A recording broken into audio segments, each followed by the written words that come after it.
ਸਲਾਮ ਅਲੈਕੁਮ ਵੀਰੋ। ਅੱਗੇ ਇੱਕ ਵੀਡੀਓ ਅਪਲੋਡ ਕੀਤੀ ਸੀ, ਉਹਦੇ ਥੋੜੇ ਜਿਹੇ ਸਟੈਟਿਸਟਿਕਸ ਗਲਤ ਮੂੰਹੋਂ ਨਿਕਲ ਗਏ ਤੇ ਅਸਲ ਗੱਲ ਕੁਛ ਇੰਜ ਹੈ ਕਿ ਤਹਿਰੀਕੇ ਇਨਸਾਫ ਦੀ ਹਕੂਮਤ ਲਾਹੌਰ ਵਿੱਚ ਰਾਵੀ ਕੰਢੇ ਸ਼ਾਹਦਰਾ ਦੇ ਨੇੜੇ 14 ਲੱਖ ਘਰ ਬਣਾਉਣ ਜਾ ਰਹੀ ਹੈ। ਅੱਗੇ ਮੇਰੇ ਮੂੰਹੋਂ ਨਿਕਲ ਗਿਆ ਸੀ 1400, 14 ਲੱਖ। ਠੀਕ ਹੈ, 14 ਲੱਖ। ਔਰ ਅਸੀਂ ਇਹਨੂੰ ਸਿੱਧੀ ਸਿੱਧੀ ਪੰਜਾਬ ਖਿਲਾਫ ਸਾਜ਼ਿਸ਼ ਸਮਝਦੇ ਹਾਂ। ਜੇ ਇੱਕ ਘਰ ਵਿੱਚ ਐਵਰੇਜ 5 ਬੰਦੇ ਸ਼ੁਮਾਰ ਕੀਤੇ ਜਾਣ ਤੇ 14 ਲੱਖ ਘਰਾਂ ਦਾ ਮਤਲਬ 70 ਲੱਖ ਦੀ ਆਬਾਦੀ ਦਾ ਇੱਕ ਨਵਾਂ ਸ਼ਹਿਰ ਲਿਆ ਜਾ ਸਕਦਾ। ਤੇ ਮੈਂ ਪੁੱਛਣਾ ਚਾਹੁੰਦਾ ਕਿ ਲਾਹੌਰ ਜਿਹੇ ਵੱਡੇ ਸ਼ਹਿਰ ਨੂੰ ਮਜ਼ੀਦ ਵੱਡਾ ਕਰਨ ਦੀ ਵਜ੍ਹਾ ਇੱਕ ਪਾਸੇ ਕਰਾਚੀ ਸੂਬੇ ਦੀਆਂ ਗੱਲਾਂ ਹੁੰਦੀਆਂ ਰਹੀਆਂ ਤੇ ਹੁਣ ਦੂਜੇ ਪਾਸੇ ਲਾਹੌਰ ਸੂਬੇ ਦੀਆਂ ਗੱਲਾਂ ਸ਼ੁਰੂ ਹੋ ਗਈਆਂ ਨੇ। ਜੀ ਹਾਂ, ਇਹ ਸਾਰੀ ਸਕੀਮ ਦਾ ਮਕਸਦ ਲਾਹੌਰ ਨੂੰ ਸਾਇਜ਼ ਵਿੱਚ ਕਰਾਚੀ ਬਰਾਬਰ ਸ਼ਹਿਰ ਬਣਾ ਕੇ ਲਾਹੌਰ ਕਰਾਚੀ ਨੂੰ ਸਿੰਧ ਪੰਜਾਬ ਤੋਂ ਵੱਖ ਕਰਨ ਦੀ ਸਾਜ਼ਿਸ਼। ਭਲਾ ਦੱਸੋ, ਹਰ ਵੇਲੇ ਜਨੂਬੀ ਪੰਜਾਬ ਦੀ ਭੁੱਖ ਤੇ ਮਹਿਰੂਮੀ ਦਾ ਡਰਾਮਾ ਲਾ ਕੇ ਪੰਜਾਬ ਵੰਡਣ ਵਾਲੇ ਇਹ ਨਵਾਂ ਸ਼ਹਿਰ ਜਨੂਬੀ ਪੰਜਾਬ ਵਿੱਚ ਕਿਉਂ ਨਹੀਂ ਬਣਾਉਂਦੇ?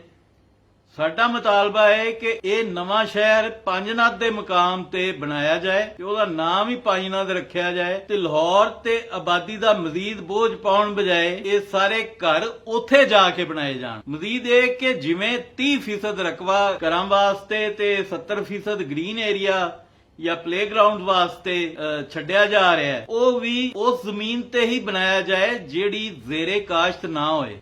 ਤਹਿਰੀਕੇ ਇਨਸਾਫ ਦੀ ਕਿਆਦਤ ਨੂੰ ਵਾਰਨ ਕਰ ਰਹੇ ਹਾਂ ਕਿ ਉਹ ਪੰਜਾਬ ਦੁਸ਼ਮਣੀ ਤੇ ਸਾਜ਼ਿਸ਼ਾਂ ਦਾ ਸਿਲਸਿਲਾ ਬੰਦ ਕਰੇ। ਅਸੀਂ ਹਰ ਡਿਵੈਲਪਮੈਂਟ ਨੂੰ ਗੂੜੀ ਨਿਗਾਹ ਨਾਲ ਵੇਖ ਰਹੇ ਹਾਂ ਤੇ ਜੇ ਇਹ ਸਿਲਸਿਲਾ ਬੰਦ ਨਾ ਹੋਇਆ ਤੇ ਇਸ ਦੀ ਹਕੂਮਤ ਖਿਲਾਫ ਪੂਰੇ ਪੰਜਾਬ ਵਿੱਚ ਅਸੀਂ ਤਹਿਰੀਕ ਚਲਾਵਾਂਗੇ।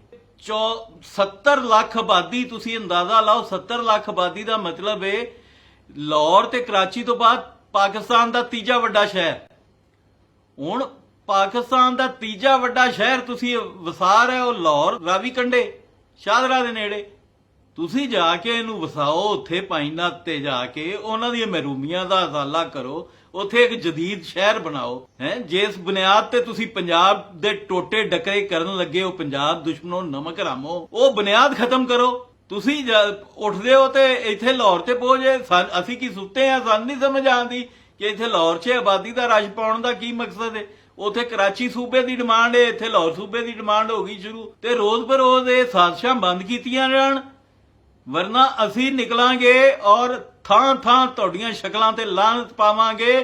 ਪੰਜਾਬ ਦੇ ਹਰ ਗਲੀ ਕੂਚੇ 'ਚ ਤੁਹਾਡੀਆਂ ਸ਼ਕਲਾਂ ਤੇ ਲਾਹਨਤ ਪਾਵਾਂਗੇ। ਹਰ ਪੰਜਾਬੀ ਨੂੰ ਦੱਸਾਂਗੇ ਕਿ ਤੁਸੀਂ ਇਸ ਧਰਤੀ ਦੇ ਗੱਦਾਰ ਹੋ, ਇਸ ਮਿੱਟੀ ਦੇ ਗੱਦਾਰ ਹੋ, ਔਰ ਅਸੀਂ ਤੁਹਾਡਾ ਮੁਹਾਸਬਾ ਕਰਾਂਗੇ ਪੂਰਾ। ਰੱਬ ਰਾਖਾ।